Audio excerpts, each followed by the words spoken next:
Assalamualaikum warahmatullahi wabarakatuh. Halo teman-teman semua, kembali lagi di channel ini ya. Kali ini kita akan belajar terkait materi segitiga. Oke, kita akan langsung aja belajar ya. Nah, untuk itu yang pertama kita harus kenal dulu nih, apa sih segitiga?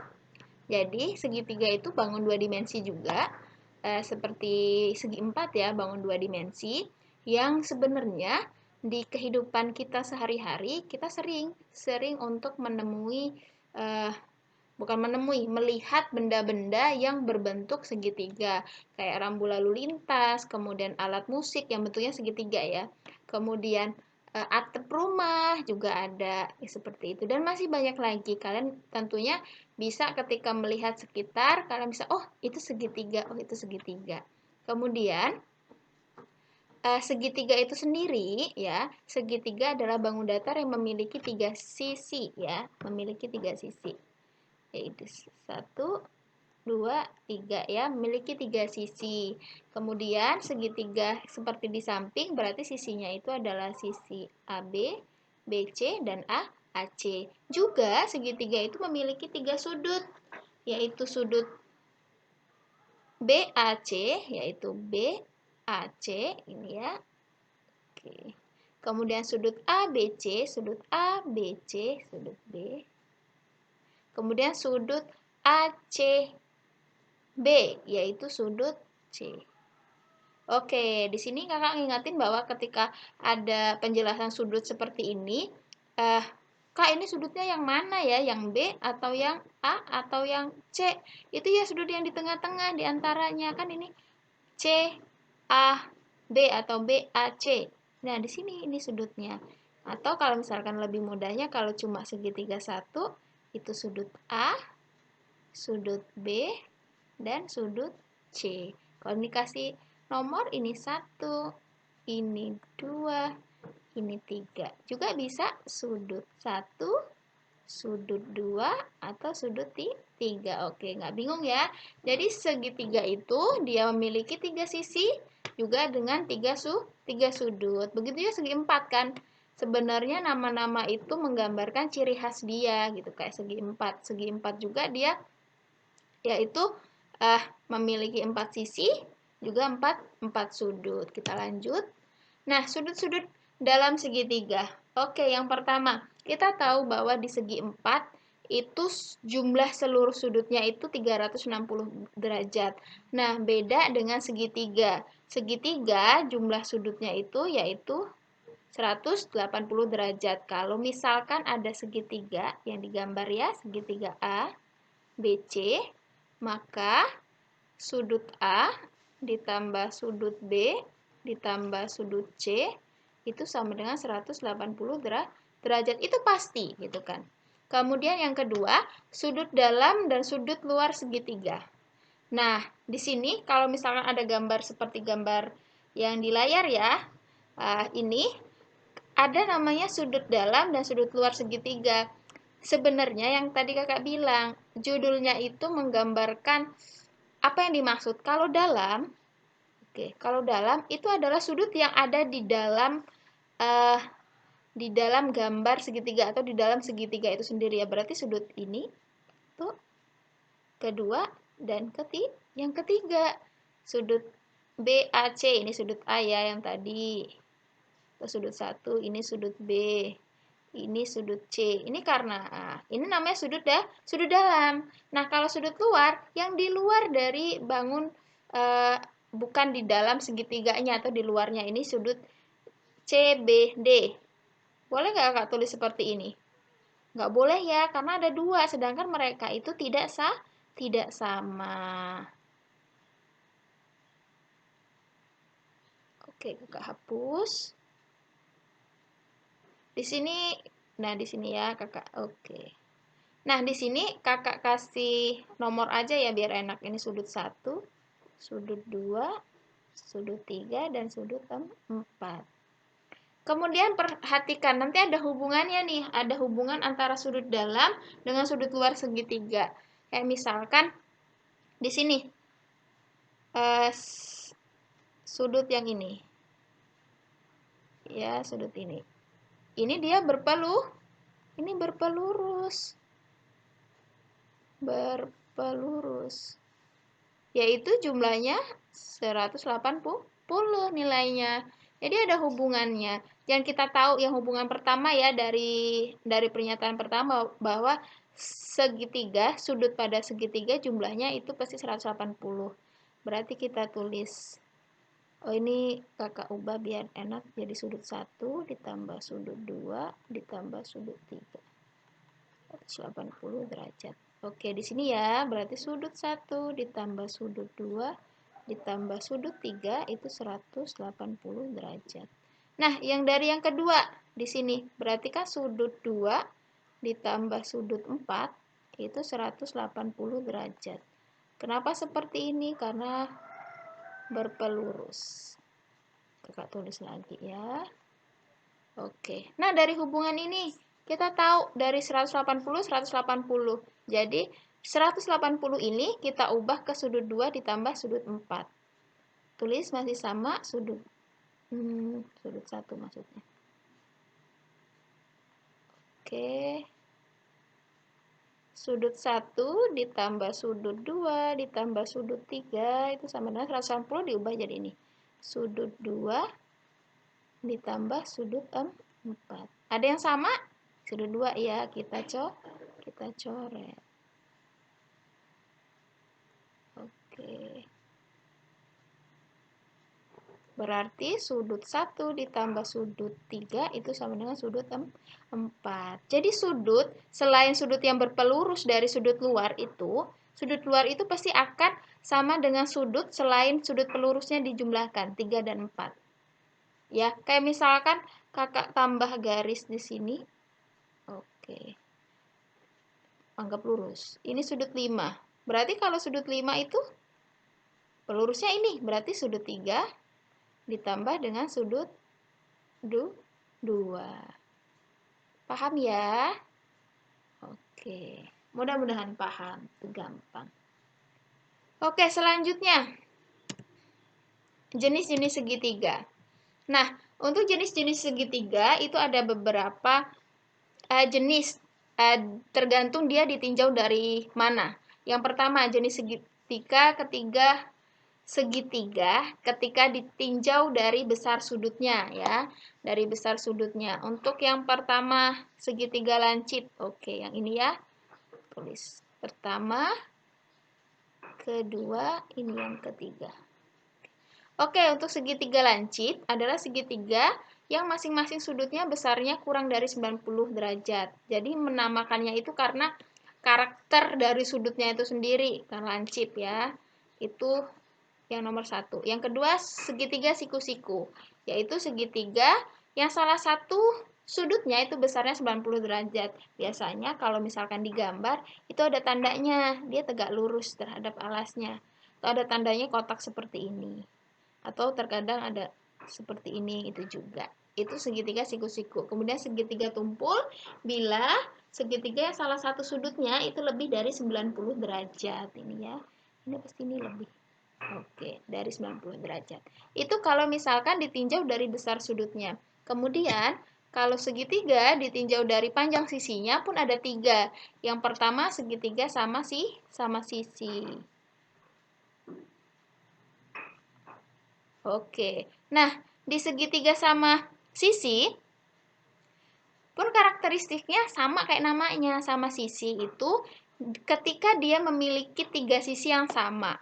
Ya, kalau misalkan di sini berarti AB itu sama dengan BC, itu sama dengan AC.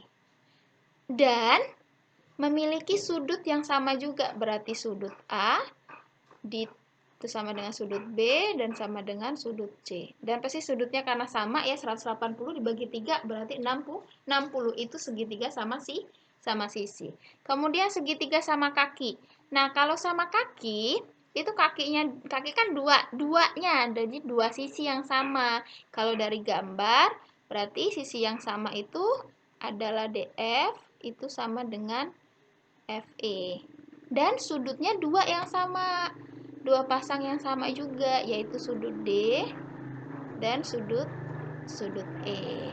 Nah, kalau segitiga sembarang itu segitiga yang dari sisi ataupun sudutnya juga dia tidak sama. Jadi teman-teman bisa membedakan ya, nanti bisa ketika ada segitiga dengan ciri khas itu, teman-teman bisa menelaah, oh bahwa ini segitiga apa, sifatnya seperti apa. Itu akan membantu teman-teman semua ketika nanti ketemu soal yang tidak dijelaskan gambarnya, nanti karakter, nanti di sini kakak juga akan memberikan soal itu. Oke, yang kedua keliling dan luas segitiga. Gak bosen-bosennya kakak ngingetin bahwa ingat kalau namanya keliling itu yang dijumlahkan itu sisi-sisinya, yang pinggirnya bukan yang di dalamnya gitu. Itu yang mengingatkan, bangun apapun itu kecuali lingkaran ya, walaupun ketika lingkaran nanti kita akan belajar kalau lingkaran itu sebenarnya pendekatannya bisa dari persegi panjang, kemudian jajar genjang dan lain sebagainya pun sama, yaitu menjumlahkan sisi-sisi yang di luarnya seperti ini. Keliling segitiga pun sama, ketika diminta dicari kelilingnya, ya berarti ya A ditambah B ditambah C. Yang T-nya tidak, kenapa? T-nya itu di dalam, bukan di luar. Dan ingat, segitiga itu ada 3 sisi, berarti 3 sisi itulah yang dijumlahkan. Nah, kemudian kalau misalkan luasnya itu adalah setengah alas kali tinggi. Nah, di sini yang kakak garis bawahi, terkadang keliru untuk menentukan alasnya mana, tingginya mana. Nah, di sini, ini kan segitiga lancip ya. Nah, gampang teman-teman kalau di sini udah ada tinggi, alasnya itu, ya, itu pasti akan dipotong oleh tingginya. Yang tinggi itu pasti dia akan membentuk ini.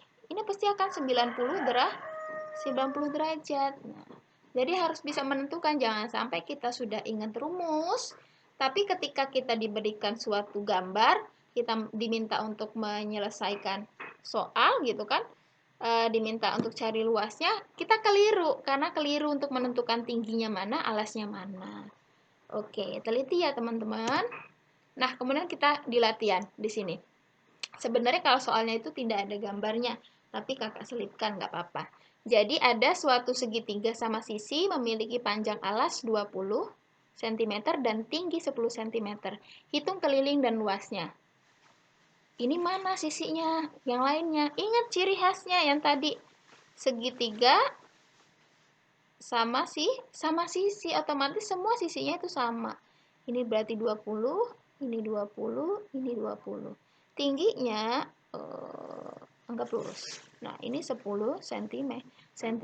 Sudah ada semua. Berarti kalau kita diminta untuk cari keliling, ya berarti langsung aja misalkan AB ditambah BC ditambah AC. 20 ditambah 20 ditambah 20. 60 cm. Ingat satuannya ya. Ini ditambah, jadi dia tidak menambah pangkat. Kemudian luasnya. Walaupun udah tahu ya, tetap ditulis alas kali tinggi. Ini salah satu untuk supaya kita ingat. Alasnya 20, tingginya 10. 100 cm kuadrat. Jangan lupakan satuannya, harus benar. Ya, jadi pahami soal dengan benar-benar. Oke, kita lanjut. Yang kedua, diketahui segitiga KLM merupakan segitiga sama kaki. Ingat nih, yang tadi sama kaki. Sisi KL dan KM itu sama panjangnya 26. Jika kelilingnya itu 83, maka panjang sisinya diketahui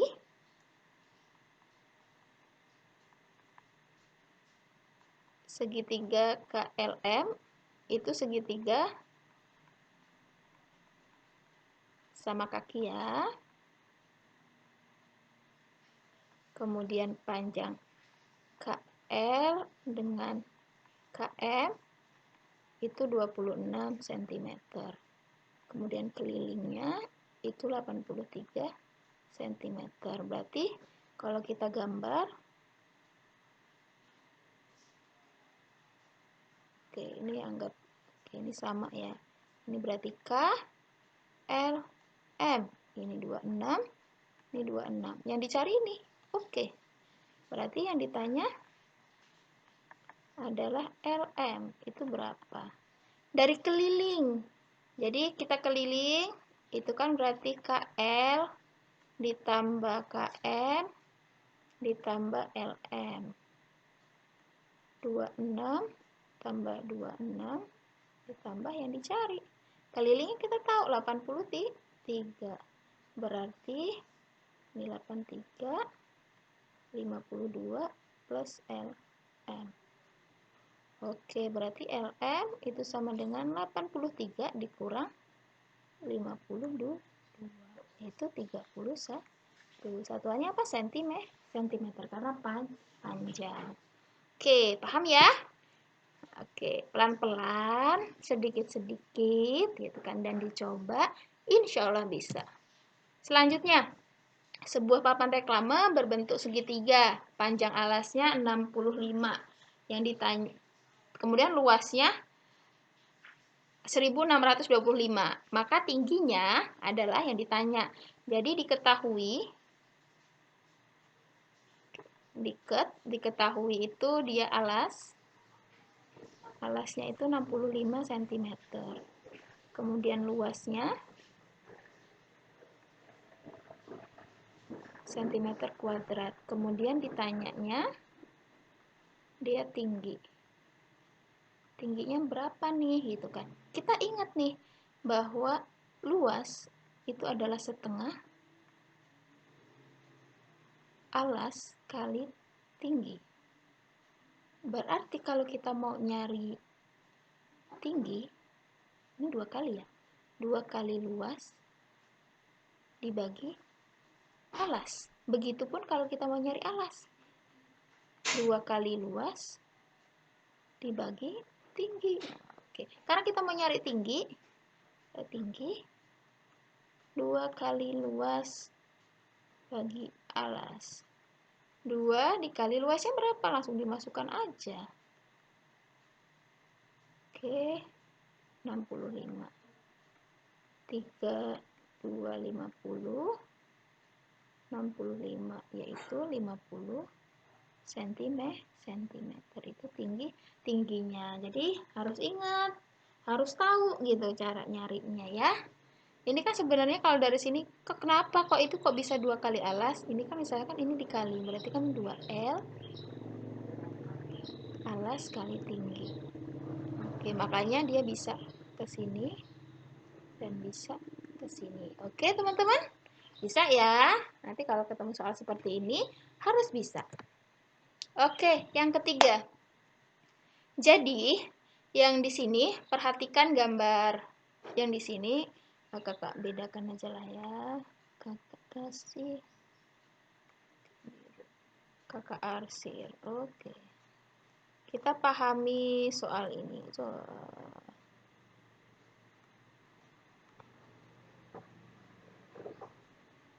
Merah dulu. Oke. Pertama segitiga yang pertama, untuk menentukan segitiga pertama yaitu yang A ya. Oke. Segitiga ACD. ACD berarti yang diarsir warna biru aja. Kita harus tahu dulu alasnya. Alasnya yaitu AC, ya kan? Karena apa? Di sini nih dilihat. Ini siku-sikunya. Pokoknya alas itu adalah yang dipotong ketika dia itu berpotongan dengan alas, garis tingginya membentuk sudut 90 derajat, yaitu 4 cm. Kemudian tingginya itu AD 10 cm. Kemudian luas kan yang ditanya, luas segitiga ACD setengah alas kali tinggi. Setengah alasnya tadi 4 dikali 10. 20 cm kuadrat. Oke. Kemudian yang B. Yang D, ingat, ini segitiga A, B, D. Alasnya berapa? Berarti alasnya yaitu AB. Alas AB. Tapi ingat, AB itu apa? Dari BC ditambah CCA. 8 ditambah 4, 12. Kemudian tingginya sama ya, AD. 10. Berarti luas segitiga ABD itu sama dengan setengah alas kali tinggi juga. Tapi alasnya alas segitiga itu. Berarti setengah 12 dikali 10. Nah, 60 cm kuadrat. Oke. Jadi ingat ya, 60 cm kuadrat. Jadi kalian bisa menganalisis gitu ketika ada gambar, ternyata dua gambar itu dua segitiga gitu kan. Ketika diminta untuk mencari luas atau keliling, bahkan nanti ketika digabungkan dengan bangun yang lain, yang penting kalian bisa menganalisis gitu kan, menganalisis mana tingginya, mana alasnya dan lain sebagainya. Makanya dipahami yang di awal tadi, jangan sampai kelewat. Oke, yang ketiga, ini yang terakhir, yang ketiga lagi, yang terakhir. Di sini kakak nggak jawab ya, soalnya ini ada yang di latihan ya, di latihan buku. Kalau misalkan kakak jawab berarti bisa menjawab, tapi kakak yang di atasnya aja. Jabarin apa maksud soal di sini. Maksud soal di sini itu diminta ada jembatan di atas, dibuat dari potongan-potongan baja yang panjangnya 6 meter. Jadi potongan-potongan baja ini panjangnya sama, baik yang di atas, di bawah, ataupun yang di sampingnya ini.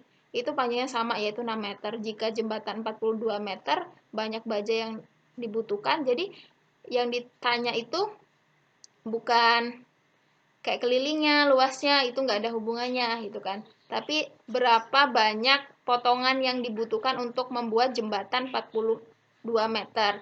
Tapi yang ingat kakak di sini, ingat jembatan itu diukurnya dari bawah ya, bukan di atas. Nah, cara mengerjakannya, karakteristiknya, caranya gampang banget gitu kan. Kalian coba amati gambar di sini. Kita lihat ya, kalau di bawah ini misalkan 1, 2, 3, 4, 5, 6. Ada 6 yang di atas 1, 2, 3, 4, 5. Berarti ketika di sininya ada 6, di sini ada 5. Oke ya. Kemudian di bawahnya 1, 2, 3, 4, 5, 6, 7, 8, 9, 10, 11, 12.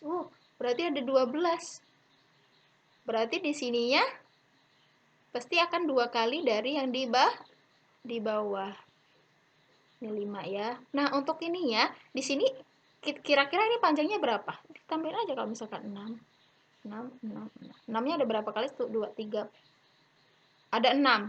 6-nya ada 6. Berarti ada ketika dia panjang jembatan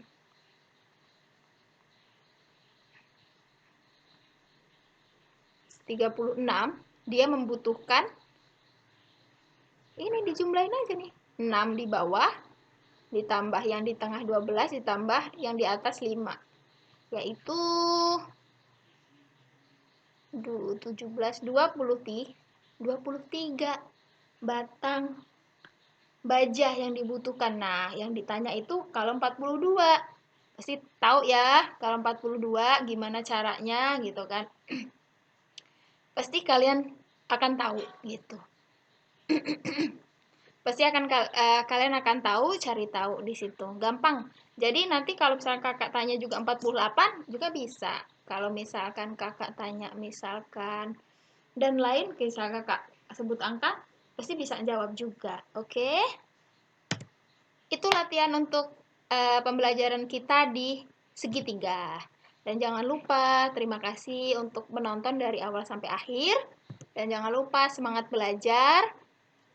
Niatkanlah, karena belajar itu sebenarnya kan, belajar itu bukan hanya nanti mau dapat nilai bagus, kemudian naik kelas, dan lain sebagainya. Tapi ingat, belajar itu bisa jadi pahala juga gitu kan. Karena kita diminta untuk Allah Subhanahu wa taala untuk belajar sepanjang hayat gitu kan, sampai ketika kita tidak bernapas lagi baru sudah cukup waktu belajarnya. Jadi semangat untuk belajar, dan jangan lupa pesan kakak, ketika ilmu itu harus share ke teman-teman yang lainnya, dan berusaha untuk mencintai sesuatu, karena ketika kita mau bisa, kita harus cintai sesuatu itu. Jadi jangan takuti matematika, tapi mencoba untuk suka dengan matematika.